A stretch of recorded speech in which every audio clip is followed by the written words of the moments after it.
प्रभु राम के लीलाओं के साथ तो जोड़ता ही है, लेकिन साथ साथ हम सबको जोड़ता है संत तुलसीदास जी के साथ भी, जिन्होंने मध्यकाल में मुगलों के शासन काल में इस धरती पर देश की आजादी के लिए रामलीलाओं की परंपरा को आगे बढ़ाया था। याद करिए, जब तुलसीदास जी की बात आती है तो कहते हैं तुलसीदास जी को कुछ लोगों ने उस समय कहा था कि चलो आप भी अकबर से मिल लो, वो आपको भी अपने नवरत्नों में शामिल करेंगे। तो तुलसीदास जी ने कहा कि भाई देखो, अकबर कौन है मैं नहीं जानता। तो लोगों ने कहा कि बादशाह है भारत का। उन्होंने कहा भी देखो, मेरा तो बादशाह किसको कहते हैं मैं ये भी नहीं जानता। उन्होंने कहा राजा। उन्होंने कहा देखो, मेरा तो एक ही राजा है और वह है राम। और बहनों और भाइयों, उस मध्यकाल में मुगलों के शासन काल में तुलसीदास जी ने नारा दिया था, बोलो राजा रामचंद्र की। और बहनों और भाइयों, आज मोदी जी के मार्गदर्शन और उनके नेतृत्व में अयोध्या में रामलला फिर से प्रतिष्ठित हो जाएं। 500 वर्षों का इंतजार समाप्त हुआ और कल फिर प्रधानमंत्री मोदी जी अयोध्या धाम में पधार रहे हैं, वहां पर भगवान राम का दर्शन करने के लिए। बहनों और भाइयों, अयोध्या का राम जन्मभूमि आंदोलन का इतिहास गोना का हर व्यक्ति भी गौरवान्वित होगा। इस आंदोलन को भारतीय जनता पार्टी और अन्य संगठन सभी मिलकर के सहयोग करें। एक स्वर था उस समय जो मुखर रूप से कह रही थी कि इसका नेतृत्व हमें लेना चाहिए क्योंकि हमारी आन मान शान का प्रतीक है। यह स्वर था राजमाता विजया राजे सिंधिया जी का। मुझे याद है, राम जन्मभूमि के किसी भी आंदोलन में उन्होंने अपने व्यक्तिगत कार्यक्रमों को छोड़ करके, व्यक्तिगत साधना को छोड़ करके, व्यक्तिगत अन्य कार्यों को एक और करके वे अयोध्या में राम मंदिर की स्थापना होनी चाहिए, राम मंदिर बनना चाहिए। इस आंदोलन के साथ राजमाता पहले दिन से लेकर के अंतिम दिनों तक इस कार्यक्रम के साथ जुड़ी रही।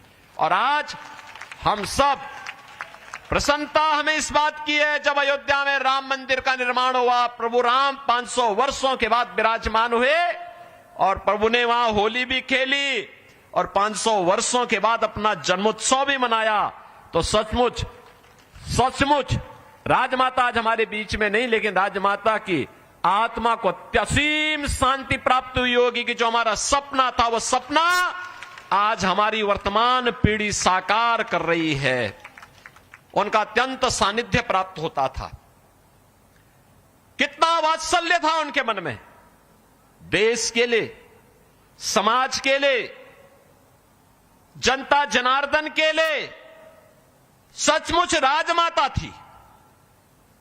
और गुनावासी तो इस बात के लिए सौभाग्यशाली हैं कि 15 वर्षों तक राजमाता आपका नेतृत्व किए देश की संसद में और 17 वर्षों तक भारतीय राजनीति में शुचिता के प्रतीक के रूप में जिन्होंने विकास को प्राथमिकता देकर के उस कालखंड में जब साधन नहीं थे तब भारत के रेल मंत्री के रूप में और जिस भी प्रकार का दायित्व मिला उसमें कार्य का एक स्टैंडर्ड दिया देश को और उसके माध्यम से भारत की प्रगति का मार्ग कैसे आगे बढ़ना है, ऐसे श्रीमंत माधवराव सिंधिया जी का सानिध्य इस क्षेत्र को मिलता रहा।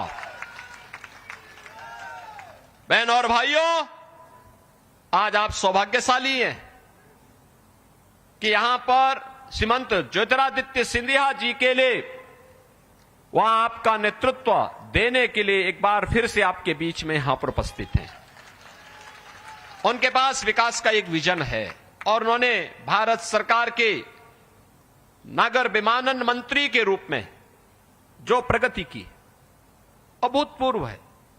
आप याद करिए, आजादी के पहले से लेकर के 2014 तक देश के अंदर केवल 74 एयरपोर्ट थे और उन्होंने पिछले 5 वर्ष के अंदर 150 से ऊपर ये संख्या पहुंचा दी, 150 से अधिक एयरपोर्ट। और प्रधानमंत्री जी के सपने को साकार कर दिया कि हवाई चप्पल पहनने वाला भी हवाई जहाज की यात्रा करेगा। बहनों और भाइयों, हमारा विकास का सारथी तो ऐसे ही होना चाहिए, होना चाहिए ना। और यही कारण है पूरे देश के अंदर आज जो आवाज आ रही है वह यही आवाज है, एक स्वर है। 2 चरणों का चुनाव संपन्न हुआ है। बहनों और भाइयों, मैं अब तक लगभग 9 राज्यों में भारतीय जनता पार्टी के प्रत्याशियों के समर्थन में जनसभाओं को करने के बाद आज मुझे मध्य प्रदेश भी आना पड़ा। गुना में तो मैं इसलिए भी आया हूं, भारतीय जनता पार्टी के प्रत्याशी के साथ साथ सिंधिया परिवार के साथ और उत्तर प्रदेश के विकास के लिए किए गए कार्यों को सिंधिया परिवार के द्वारा, ज्योतिरादित्य सिंधिया जी के द्वारा, राजमाता जी का जो सानिध्य था, इन सब को आगे बढ़ाने के साथ साथ उसके प्रति आपका आह्वान करने के लिए मैं आया हूं कि कैसे विकास के कार्यों को इस परिवार ने राम जन्मभूमि के मूवमेंट को आगे बढ़ाने में अपना योगदान दिया था और वही आपका आह्वान करने के लिए आया हूं।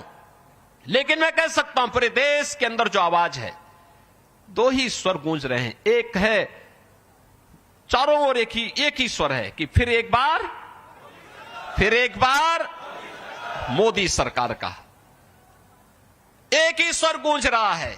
और लोगों से पूछा जाता है कि क्यों मोदी सरकार क्यों चाहिए, तो लोग कहते हैं साहब विकास भी होगा, सब कुछ होगा। लेकिन उनके मन में एक ही बात है, उत्तर दक्षिण पूरब पश्चिम लोग एक ही बात कहते हैं और कह रहे हैं जो राम को लाए हैं हम उनको लाएंगे। यह है कृतज्ञता का भाव, जो राम को लाए हैं हम उनको लाएंगे। और यह संकल्प जो देश के अंदर दिख रहा है अभूतपूर्व है। बहनों और भाइयों, आज भारत एक नया भारत है, जिस भारत का सम्मान भी है दुनिया में।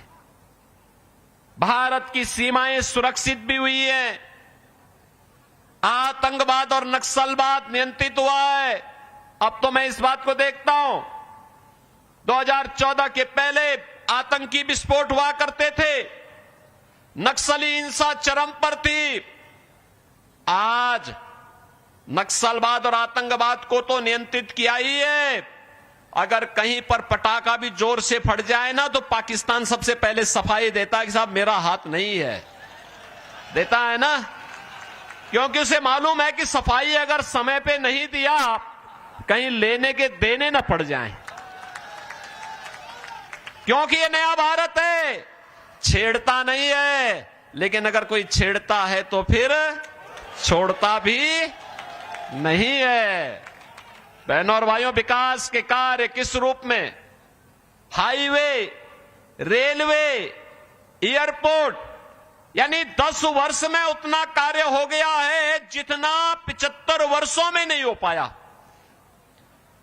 लगातार विकास कार्य, IIT, IIM, AIIMS, 1 district 1 medical college, हर घर नल की योजना, ये सब कार्य तो हो ही रहे हैं। लेकिन बहनों और भाइयों, ये भी ध्यान रखिए, पहले लोग भूखों मरते थे, आज 80 करोड़ लोग फ्री में राशन की सुविधा का लाभ प्राप्त कर रहे हैं। पहले स्वास्थ्य सुविधा के अभाव में लोग दम तोड़ते थे क्योंकि पैसा नहीं था, कोई बीमार होता था पूरा घर तबाह हो जाता था। आज 60 करोड़ लोगों को 5 लाख रुपए की आयुष्मान भारत की सुविधा प्राप्त हो रही है। पहले देश के अंदर पैसे में कमीशन खोरी हो जाती थी और अब तो जनधन अकाउंट खोल दिए मोदी जी ने। पैसा दिल्ली या भोपाल से सीधे आपके अकाउंट में आएगा, बीच में मीडिएटर समाप्त। 50 करोड़ ऐसे गरीबों के जनधन अकाउंट खुल गए। बहनों और भाइयों, ये तो खुले ही 12 करोड़ किसानों को किसान सम्मान निधि मिल गया।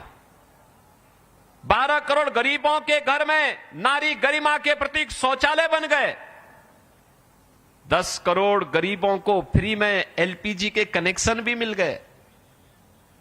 करोड़ों लोगों को मकान मिल गया। और मोदी जी ने कह रखा है जितने बचे हैं आप भी जाकर के बोल दीजिए कि अगले 5 वर्ष के अंदर उन सबके मकान बनेंगे। अभी से उनके फॉर्म ले लीजिए, मकान बनाने की गारंटी दे दीजिए। बहनों और भाइयों,